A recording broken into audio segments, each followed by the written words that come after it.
جب حضور نبی کریم صلی اللہ علیہ وسلم رمضان مبارک کا چاند دیکھتے تو فرماتے، یہ چاند خیر و برکت کا ہے، یہ چاند خیر و برکت کا ہے، میں اس ذات پر ایمان رکھتا ہوں جس نے تجھے پیدا فرمایا۔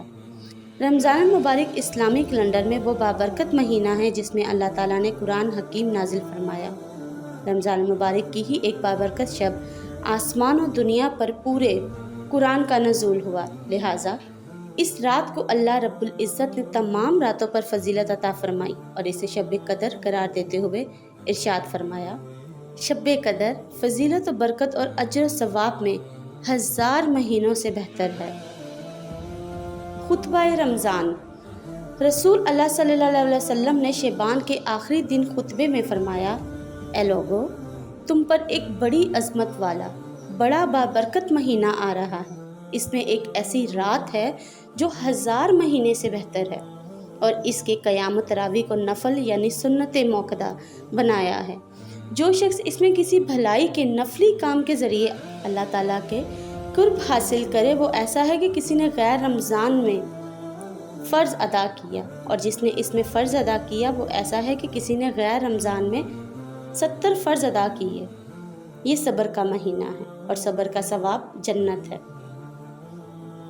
اور یہ ہمدردی غم خواری کا مہینہ ہے، اس میں مومن کا رزق بڑھا دیا جاتا ہے۔ سبحان اللہ، کیا کہنے کہ اس میں مومن کا رزق بڑھا دیا جاتا ہے، اور جس نے اس میں کسی روزے دار کا روزہ افطار کرایا تو وہ اس کے لیے اس کے گناہوں کی بخشش اور دوزخ سے اس کی خلاصی کا ذریعہ ہے، اور اس کو بھی روزے دار کے برابر ثواب ملے گا۔ سبحان اللہ، کیا کہنے، مگر روزے دار کے ثواب میں ذرا برابر بھی کمی نہ ہوگی۔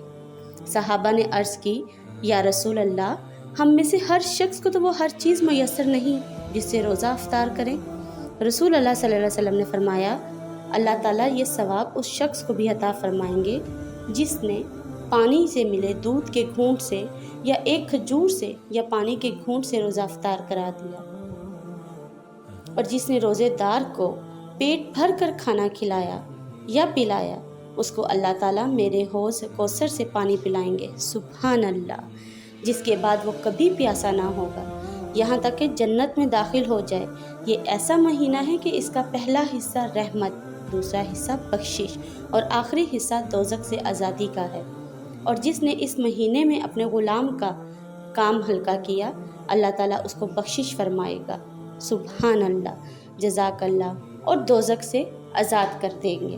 حضرت عائشہ رضی اللہ تعالیٰ عنہ سے مروی ہے کہ انہوں نے فرمایا کہ جب ماہ رمضان شروع ہوتا تو آپ صلی اللہ علیہ وسلم کا رنگ مبارک متغیر ہو جاتا، اور آپ صلی اللہ علیہ وسلم نمازیوں کی مزید کثرت کر دیتے اور اللہ تعالیٰ سے عاجزی اور گڑ گڑا کر دعا کرتے، اور اس ماہ میں نہایت محتاط رہتے۔ نبی کریم صلی اللہ علیہ وسلم نے ارشاد فرمایا، رمضان کی خاطر جنت کو آرستہ کیا جاتا ہے سال کے سرے سے اگلے سال تک۔ پس جب رمضان کی پہلی تاریخ ہوتی ہے، عرش کے نیچے سے ایک ہوا چلتی ہے جو جنت کے پتوں سے نکل کر جنت کی حوروں پر سے گزرتی ہے، تو وہ کہتی ہے، اے ہمارے رب، اپنے بندوں میں سے ہمارے ایسے شوہر بنا جن سے ہماری آنکھیں ٹھنڈی ہوں اور ہم سے ان کی آنکھیں۔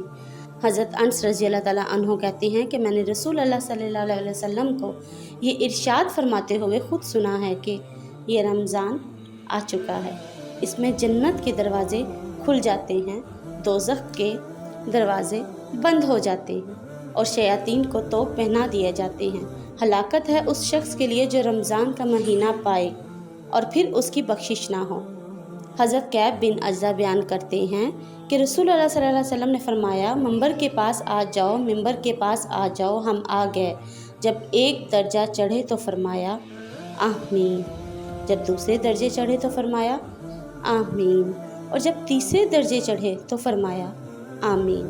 جب اترے تو ہم نے عرض کی، یا رسول اللہ، ہم نے آج آپ کیسے ایک ایسی چیز سنی ہے جو پہلے نہیں سنا کرتے تھے؟ آپ صلی اللہ علیہ وسلم نے فرمایا، جبرائیل میرے پاس آئیں اور کہا، جسے رمضان ملا لیکن وہ بخشا نہ گیا وہ بدقسمت ہو گیا۔ میں نے کہا آمین۔ جب میں دوسرے درجے پر چڑھا تو انہوں نے کہا، جس کے سامنے آپ صلی اللہ علیہ وسلم کا نام لیا گیا اور اس نے درود نہ بھیجا وہ بھی بدقسمت ہو گیا۔ میں نے کہا آمین۔ جب میں تیسرے درجے پر چڑھا تو انہوں نے کہا، جس شخص کی زندگی میں اس کے ماں باپ دونوں یا ان میں سے ایک بوڑھا ہو گیا اور وہ ان کی خدمت و اطاعت نہ کرنے کے باعث جنت میں داخل نہ کیا گیا، وہ بھی بدقسمت ہو گیا۔ میں نے کہا آمین۔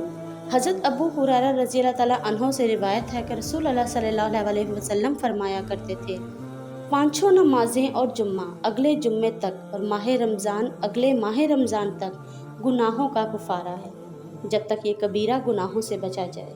نبی کریم صلی اللہ علیہ وسلم نے فرمایا، 2 مہینے عید سے ناقص خالی نہیں رہتے، مراد رمضان اور ذی الحج کے دونوں مہینے ہیں۔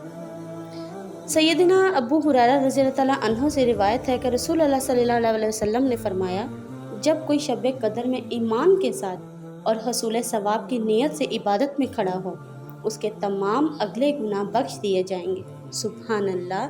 اور جس نے رمضان کے روزے ایمان کے ساتھ اور ثواب کی نیت سے رکھے، اس کے اگلے تمام گناہ معاف کر دیے جائیں گے۔ سبحان اللہ۔ جزاک اللہ۔